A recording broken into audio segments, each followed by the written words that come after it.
F B official میں ایک بار پھر سے خوش آمدید ناظرین، امید ہے کہ آپ کو اگلی ویڈیو پسند آئی ہوگی اور اس ویڈیو کو بھی بھرپور لائک اور شیئر کریں۔ ایجپٹ کے پیرامڈز کو جنہوں نے بھی بنایا تھا، آپ کو یہ بات جان کر حیرت ہوگی کہ ان کو کیسے بھی کر کے ہمارے ارتھ کا ایکوریٹ سائز معلوم تھا۔ جی ہاں، آپ نے بالکل صحیح سنا، یہ کوئی ہوائی بات نہیں ہے، بلکہ پیرامڈ کی سائز کو کیئرفلی دیکھنے اور سمجھنے پر معلوم پڑتا ہے کہ اس کو بنانے والے 4500 سال یا اس سے بھی پہلے ارتھ کے ایکوریٹ سائز سے اچھی طرح واقف تھے۔ ایجپٹ کے پیرامڈز کے بارے میں ہم جتنا زیادہ جاننے کی کوشش کرتے ہیں اتنا ہی اس میں الجھتے جاتے ہیں۔ اس بات میں کوئی شک نہیں ہے کہ ایجپٹ بے شمار مسٹریز سے بھرا ہوا ہے جن کو آج تک ایجپٹولوجسٹ جاننے کی کوشش کر رہے ہیں۔ ان میں سب سے بڑی مسٹری یہ ہے کہ پیرامڈز کیسے بنائے گئے تھے اور ان کا اصل مقصد کیا تھا۔ سالوں کی محنت اور ریسرچ کے بعد ہمیں یہ بتایا جاتا ہے کہ پیرامڈز اینشینٹ ایجپشین فیروز کے ٹومز ہوا کرتے تھے۔ یہ فیروز ایجپشنز کے لیے ایک کنگ سے بڑھ کر خدا کا درجہ رکھتے تھے جن کو پیرامڈز میں ہی دفنایا جاتا تھا۔ لیکن اصل میں آج تک ایجپٹولوجسٹ اور آرکیولوجسٹ کو پیرامڈز میں سے کسی ایک فیرو کی ممی بھی نہیں ملی، بلکہ کہیں بھی کسی بھی پیرامڈ سے آج تک کوئی ممی ملنے کا ایویڈنس نہیں ملا ہے۔ ہمارے پاس جس چیز کا ایویڈنس ہے وہ یہ ہے کہ the great pyramid 23 lakh Lime stone کے بلاکس کی مدد سے بنایا گیا تھا۔ ایک بلاک قریب ایک ہاتھی کے وزن جتنا بھاری ہے۔ اس کی بیس تقریباً 13 ایکڑ پر پھیلی ہوئی ہے اور اس کی ہائٹ 481 فیٹ تک۔ ہمیں یہ بھی دیکھنے کو ملتا ہے کہ ان تینوں پیرامڈز کی ایسٹرن اور ویسٹرن والز بالکل سیدھی نارتھ پول کی طرف جاتی ہیں۔ اتنے بڑے اسٹرکچر کو ہزاروں سال پہلے آج کل کے ماڈرن کمپس جتنی ایکوریسی سے نارتھ پول کی ڈائریکشن میں سیدھا کھڑا کیا گیا تھا، جس میں کوئی دو رائے نہیں ہے۔ یہ وہ ثبوت ہے جو آج بھی ہمیں دیکھنے کو ملتا ہے۔ صرف اتنا ہی نہیں بلکہ پیرامڈز کی بیس کا لیول 0.75 انچ جتنا ایکوریٹ ہے۔ آپ میں سے جو انجینئر حضرات ہیں ان کو اچھی طرح معلوم ہوگا کہ 3 ایکڑ جتنے ایریا کا اتنا ایکوریٹ لیول آج کل کے ماڈرن لیزر لیولنگ سسٹم کے ذریعے ہی حاصل کیا جا سکتا ہے۔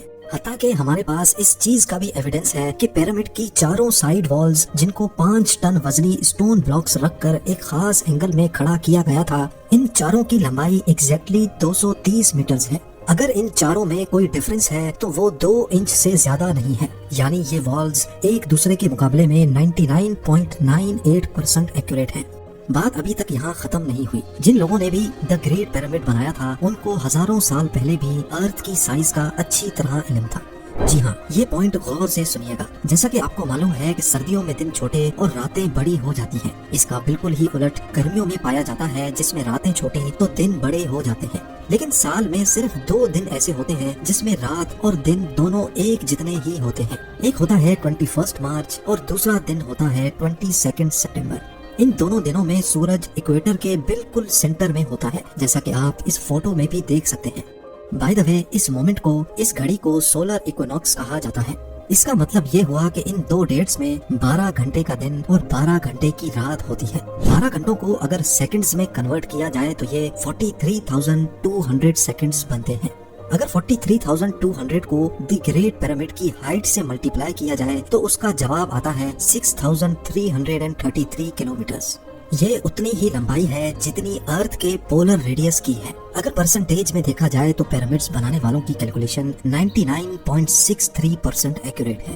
اب آپ سوچ رہے ہوں گے کہ یہ کوئی کو انسیڈنس ہے، کوئی اتفاق ہے، لیکن پیرامڈ کی بیس کا پیری میٹر جو کہ 0.921 کلومیٹرز ہے، اس کو اگر 43,200 سے ملٹیپلائی کیا جائے تو جواب آتا ہے 39,804 کلومیٹرز۔ آپ کو یہ بات جان کر حیرت ہوگی کہ یہ سرکمفرنس آف ارتھ یعنی ارتھ کے پورے ایک گول چکر کے مقابلے میں 99.34% ایکوریٹ ہے۔ کو انسیڈنس تو صرف ایک مرتبہ ہوتا ہے، لیکن 99% سے بھی زیادہ ایکوریٹ ریزلٹ، وہ بھی 2 مرتبہ آنا، ہمیں ایک گہری سوچ میں ڈال دیتا ہے۔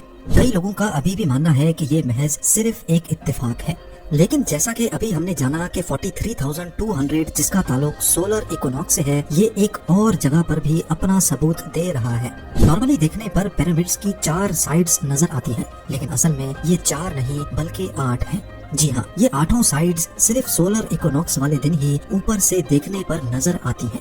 یہ ڈسکوری پہلی بار 1940 میں ایک برٹش ایئر فورس پائلٹ نے کی تھی جب وہ پیرامڈز کے اوپر سے گزر رہا تھا۔